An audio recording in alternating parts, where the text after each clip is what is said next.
Praise the name of the Lord. Amen. Amen. How many of us have read or have heard the story of how God introduced himself to Moses? The first time God spoke to Moses. How many people have heard that story? Okay, it looks like some people haven't, so let me just explain really quick. Moses was a shepherd, 80 years old. He was raised in the palace of a king called Pharaoh, or titled Pharaoh. And one day, Moses killed an Egyptian and ran into the wilderness to escape retribution. And while in the wilderness, he was there for 40 years. And while in the wilderness, he's walking, looking after the sheep. There's an echo on this. Is that my imagination? It's not, okay.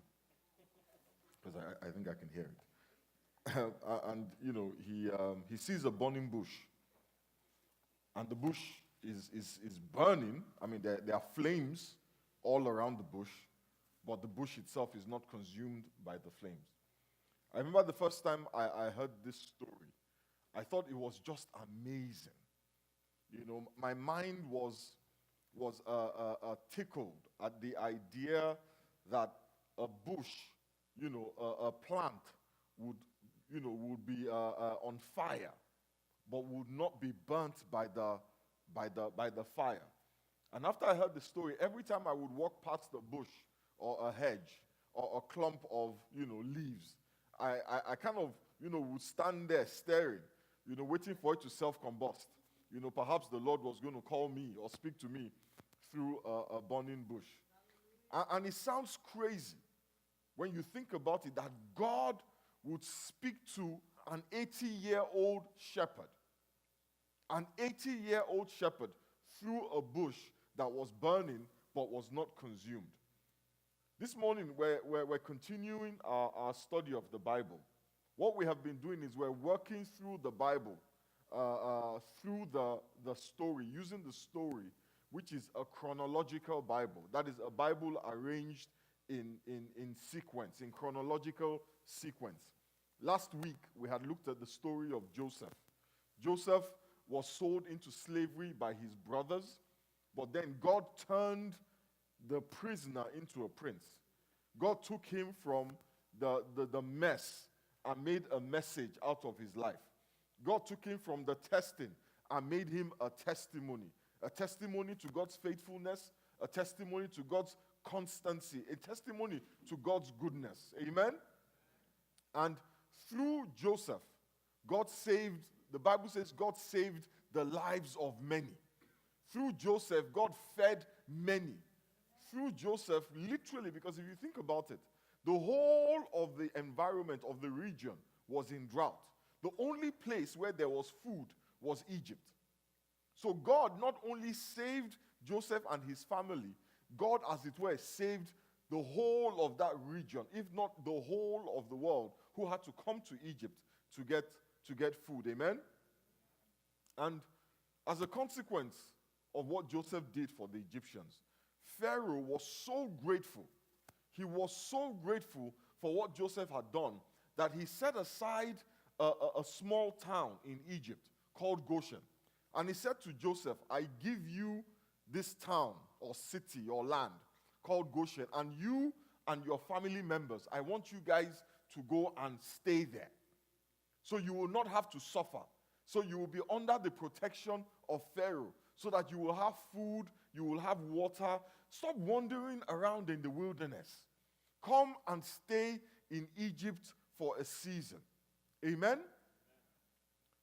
And they came, and they stayed there. The Bible says they stayed in Goshen, which was in Egypt, for 400 years. Don't you ever say 400? They're in Goshen for 400 years. Amen? Now, by the end of these 400 years, think about it. Joseph, of course, is dead. His father, his brothers, they are all dead. Pharaoh, the king who had given them the land, was dead. I'm sure he died within the first 100 years. So for 200 years, 300 years, up to 400 years, the story of Joseph and what Joseph had done gradually disappeared from the consciousness of the Egyptians. Then the Bible says, there came a king who did not know Joseph. He didn't know the history of Joseph and the Egyptians. He didn't know what the Israelites or what Joseph and his family had done for Egypt. All he could see were a bunch of aliens, amen, living in their country, multiplying like rabbits. The Bible says the Hebrews, they kept growing and growing and growing, and they kept literally just increasing. Their population was ballooning until they got to a point where Goshen became overpopulated. And the Egyptians became very uncomfortable. Amen?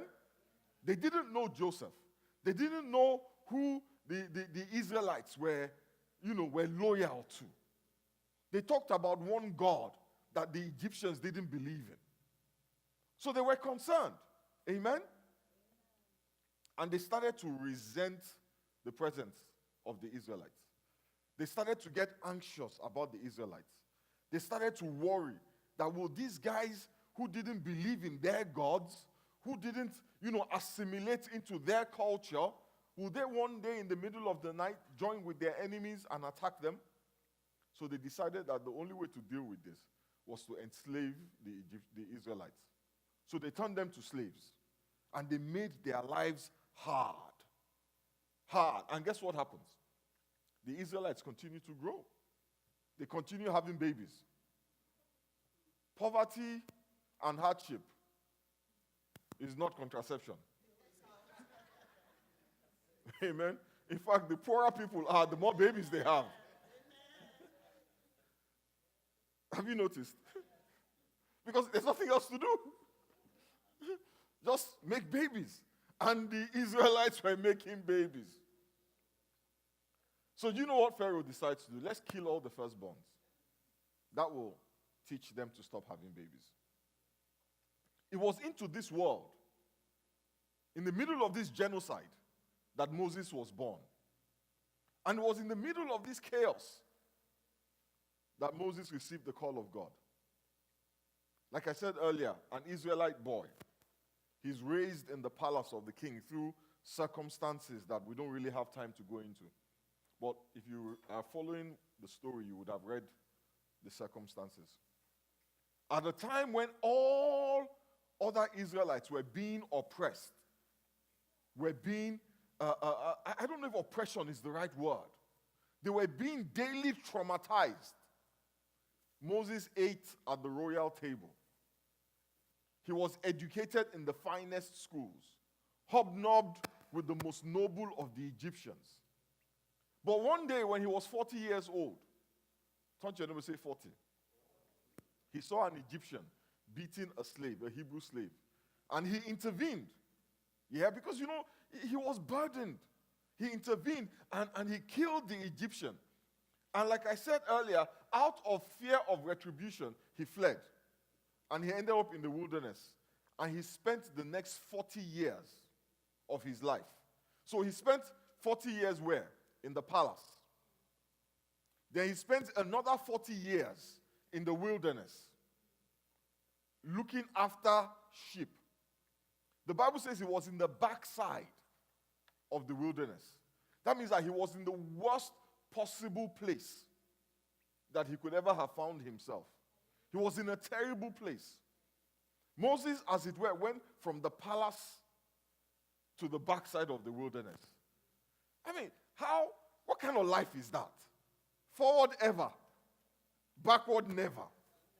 This was not forward ever.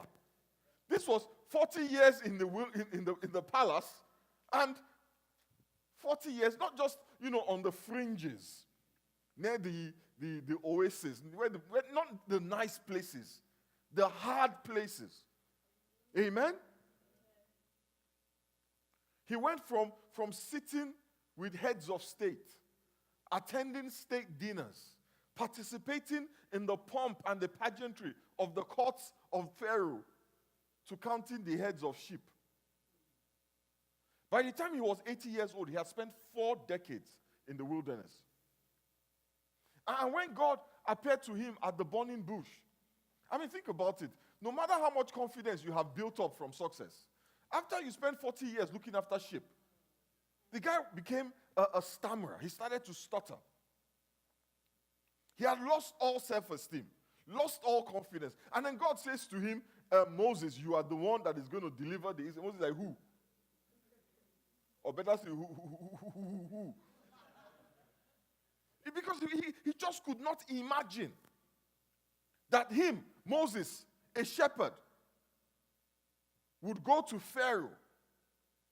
He said to God, who am I that I should go to Pharaoh and bring the Israelites out of Egypt? Moses did not feel like he was qualified for the assignment he was being given. And how does God respond to Moses' sense of inadequacy? How does God respond to this? Look at Exodus chapter 3, verse 14. So wait, first of all, let's look at Exodus 3:11. Sorry, 3:11.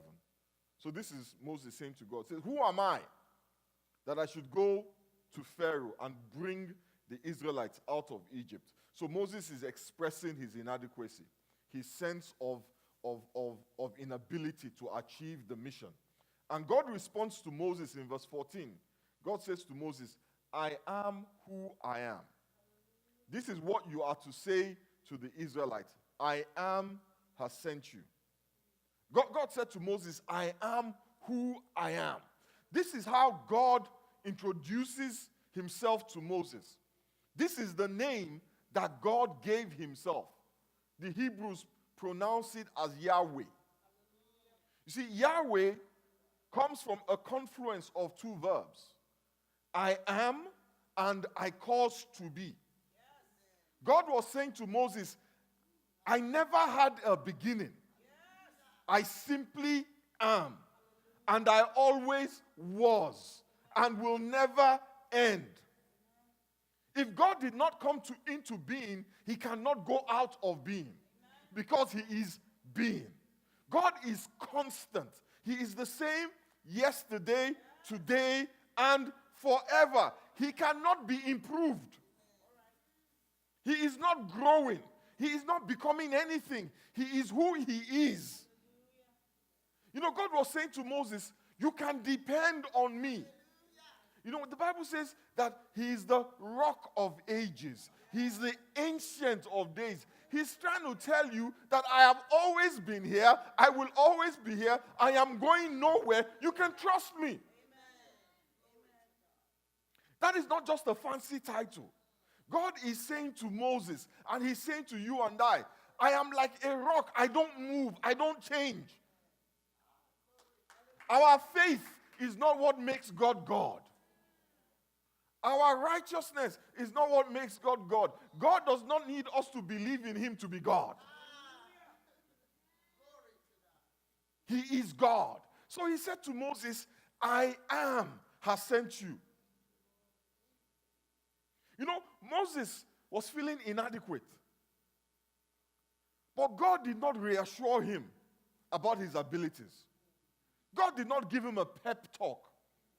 God did not say, Moses, you know, you were in the palace for 40 years. So you learned the language and the etiquette of the palace. Who else should I send to Pharaoh? God didn't say that. God didn't say, you know, Moses, you've been in the wilderness for 40 years. And I'm about to take the Israelites through this same wilderness. Who knows the wilderness better than you? God didn't say that to Moses. God said to Moses, I am who I am. God was saying to Moses, it is not about you. God did not give Moses a pep talk. God says, Moses, you've got a problem? Look at me. You think you can't do it? Look at me. God never points to your abilities. Only men point to your abilities. God never points to your abilities. God always points to himself. And God wants you to understand that it is not your ability that he is looking for. It is your availability. God is looking for a man, for a woman who will say yes to him. The Bible says that the eyes of the Lord, they run to and fro, looking for somebody who is loyal to him so that he can show himself strong. on his behalf. The Bible says that our weakness is perfected in God's strength.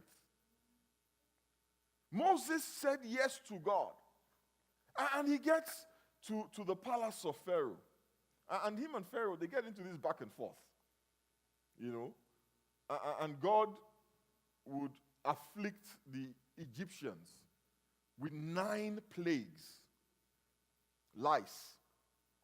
Water turns to blood. Darkness covers the land. Frogs everywhere. Hailstones. Locusts. Pestilence so intense, all the animals die. But guess what? Pharaoh refused. It was God's will. Hear me. It was God's will. God sent Moses to tell Pharaoh, let my people go. It was God's will for them to leave Egypt. Because I'm sure some of them are thinking, if God had said it, if God wanted us out of Egypt, why is Pharaoh able to say no? Listen carefully, my brothers and sisters. The enemy, your enemy, will resist the will of God. Too many of us think the will of God manifests automatically. But there will be resistance. There will be resistance, amen? And the resistance will not be televised. There will be resistance. Whether you like it or not, whether God speaks or not, there will be resistance. We have this mentality that once God speaks, whoosh, everything changes. The Bible says that Daniel prayed for 21 days. And that as soon as he opened his mouth to pray, God responded with an answer to his prayers. But for 21 days, the messenger carrying the answer was resisted by demonic forces. Ultimately, God prevails, but there will be resistance. I want you to know that God prevails, but there will be resistance. If Moses had given up, that, you know what, if this is really God, by now, Pharaoh should have let them go. If Moses had given up, the Israelites would have remained in captivity. People are giving up on the blessings of God because of resistance. People are giving up on business ideas because there's resistance. People are giving up on marriages because there's resistance. There is nothing that God wants for you that the enemy will not fight against. The Bible says he prepares a table before me in the presence of my enemies. He doesn't hide your blessings from the enemy. And if they see the blessing coming, they will fight it. They don't know what they're doing. It is instinctive. They saw Jesus walking on the face of the earth. They don't know why he's there, but it is Jesus. God must have a plan. Let's kill him. The enemy is instinctively resistant. The resistance makes no sense. Because he knows each time he will lose, but he will resist. Moses never gave up. He kept going back and going back until God overwhelmed Pharaoh with the 10th and final plague. And it was through that plague, that final plague, that we get the clearest picture so far of God's plan of redemption. But before we talk about God's plan of redemption, let me ask you a question.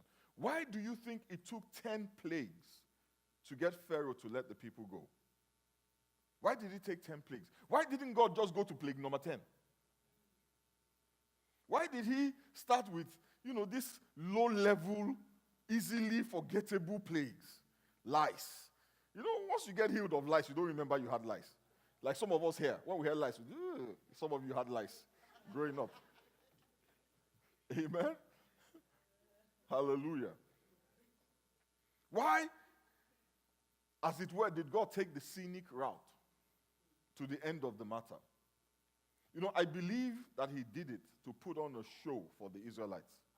Because when they saw those 9 plagues, they saw the power of a God many of them did not know. Remember, they had been in Egypt for 400 years. Many of them had forgotten the stories about how God gave their great-great-grandfather Abraham a son in his old age. They had forgotten the stories about what happened at Sodom and Gomorrah. So for 400 years, they had lived in a strange land where God was not worshipped. They didn't know the God of Abraham, Isaac, and Jacob. They had no faith. Because in Goshen, guess what? Up until when the new Pharaoh came, life was good. And many of us, because life is good, we've forgotten about God. And God needed to remind them. So he introduced himself to Moses as I am.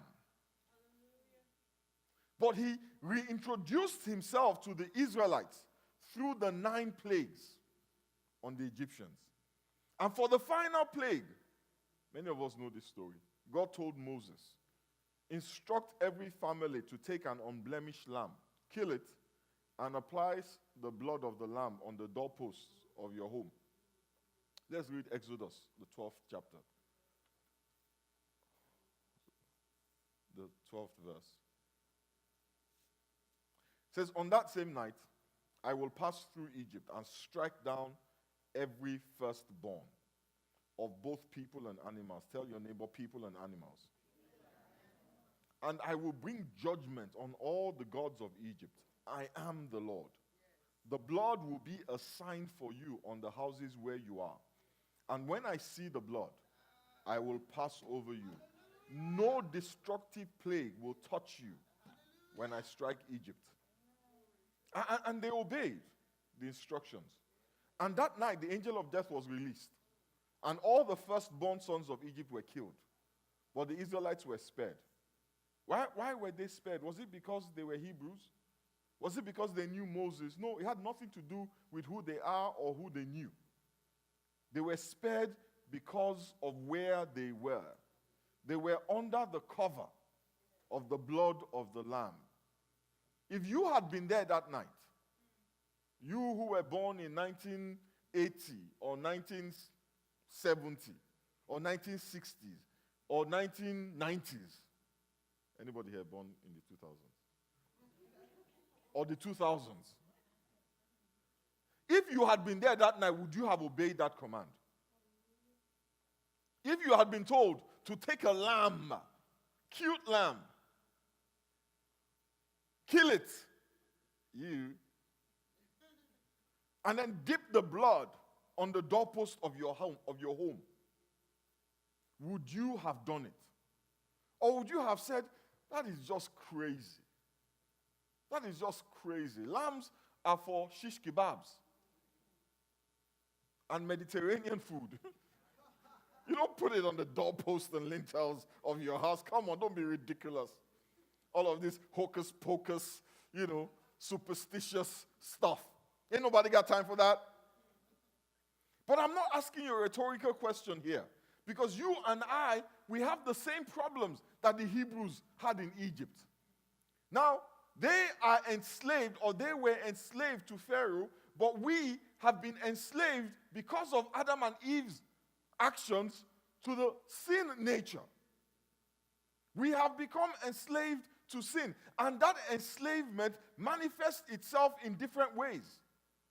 Our inability to live as we should, our inability to control our temper, our inability to control our mouth. Some of us are enslaved to a vicious tongue. When we speak, our tongue cuts. Some of us are enslaved to porn. Some of us are enslaved to alcohol. Some of us are enslaved to enjoyment. We just can't sit still. We have to be somewhere having fun. Some of us are enslaved. And we, like the Israelites, we need not help. We need redemption. We need someone to deliver us. Paul said, who shall deliver me? We need somebody to deliver us. And through the story of Moses, we see God's plan of redemption. It involves the shedding of blood. The shedding not just of any blood, but innocent blood. Why? Because we are so guilty. Remember what John the Baptist had said when he saw Jesus Christ? In John chapter 1 verse 29. The Bible says John saw Jesus Christ coming towards him. And he said, look, behold, the Lamb of God who takes away the sins of the world.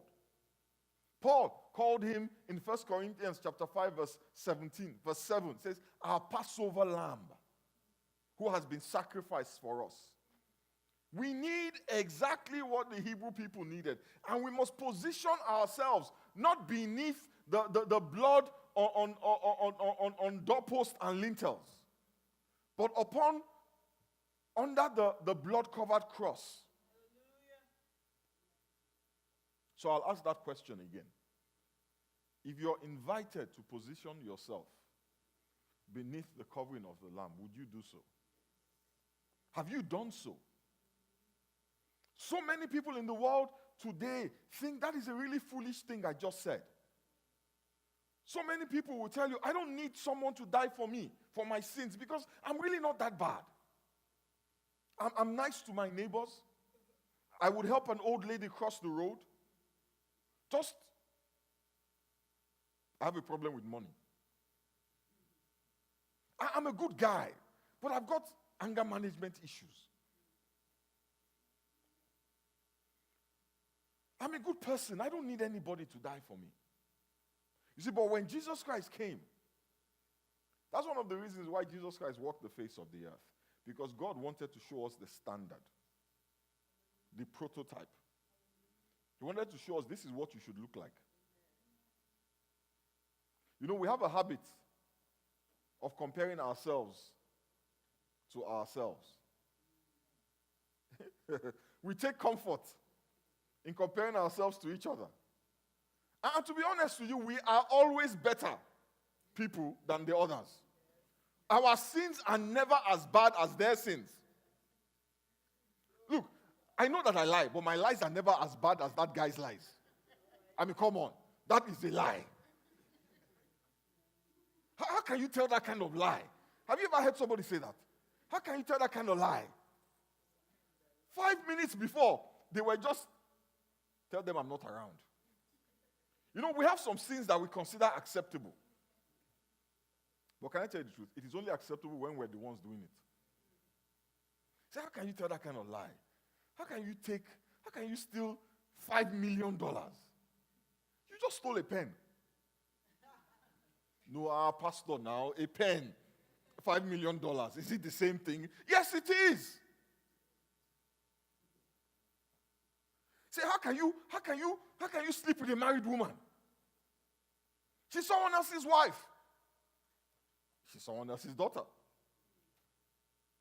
We find a way to make our sins palatable.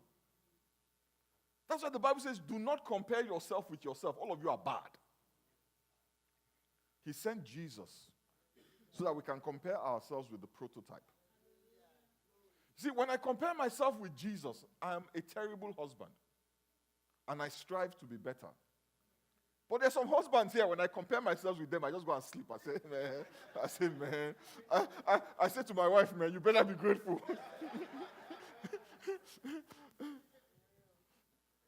and then we stagnate. And we don't become the people that God wants us to be. We always look better when we compare ourselves to others. But unfortunately, God, who judges, never compares you to other people. He will compare you with the prototype. And when you do that, you realize that all have sinned and fall short of the glory of God. As I close, I don't know if there's anybody here who is where Moses was. He saw the bush burning, but it was not consumed. God is calling you through difficult circumstances that have not destroyed you. He's calling you not necessarily through a burning bush, but in your heart, you can feel it. And like Moses, you think you cannot do it. You cannot live the life you feel he is calling you to. You feel you cannot walk the walk that he's calling you to walk.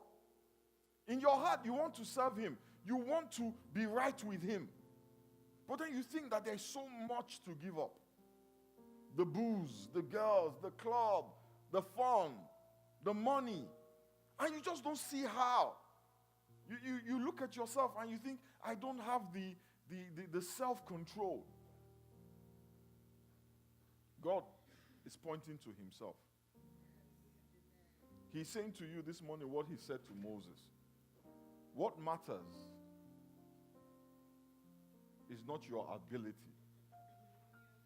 but your availability.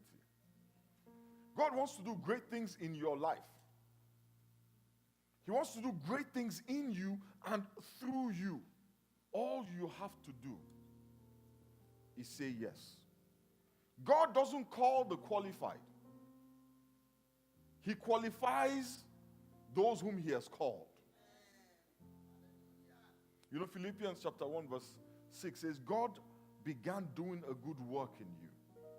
And I'm sure he will continue it until it is finished when Jesus Christ comes again. God has started a work in you and he will continue it until it's finished. And it will not be finished until Jesus comes. Receive this morning the redemption of God. Let him redeem you. Let me show you something in the book of Titus, chapter 2 and verse 14. He says, he gave his life to free us from every kind of sin, to cleanse us, and to make us his very own people, totally committed to doing good deeds. Let him wash you and cleanse you. All you need to do is stand beneath the blood-stained cross. In Colossians chapter 1, verse 19, it says, for God was pleased to have all his fullness dwell in him, and through him to reconcile to himself all things, whether things on earth or things in heaven, by making peace through his blood that was shed on the cross. I want us to bow our heads this morning. This morning, if you are feeling and have been feeling the tug of God on your heart, just say yes. Yes, Father. This morning, if you want to be reconciled to God, just say yes to the blood. Because the Bible tells us that it is through the blood that was shed on the cross that God reconciles himself to all things on this earth. The Lord is calling somebody here this morning. Say, come unto me, my son, my daughter, who labors, who is heavy laden, who is tired, who is weary. Says, I will give you rest. There is power.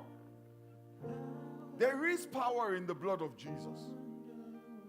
But the power is there to cleanse you, to justify you, to redeem you. From the moment that Adam sinned, God has been working to bring us back to him. This morning, somebody needs to say yes to God. Somebody needs to return to God. I have drifted from you. I have run away from you. Help me, Father.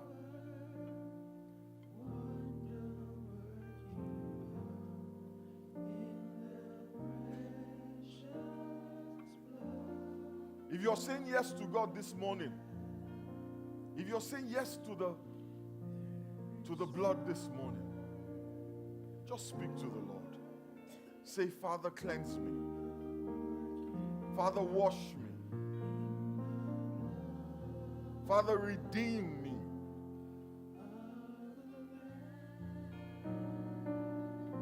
If you want to be delivered this morning from any addiction, from anything that you're struggling to move away from, I want you to just put your hand on your head, put your hand on your heart, and say, Father, loose me from everything that holds me bound. Undo the heavy burdens. Set me free, oh God, by your power, by the power of the blood. The Bible says, whatsoever we loose on earth shall be loosed in heaven. The Bible says, even the lawful captive shall be delivered. This morning, we loose your children from everything that holds them bound. We break, Almighty God, all the chains that holds them. Set them free, oh God. Set them free, oh God. Father, we thank you. We bless you. We thank you for freedom. We thank you for deliverance. We thank you for reconciliation. We thank you for redemption. Blessed be your name, O Lord. In the mighty and precious name of Jesus, we have prayed.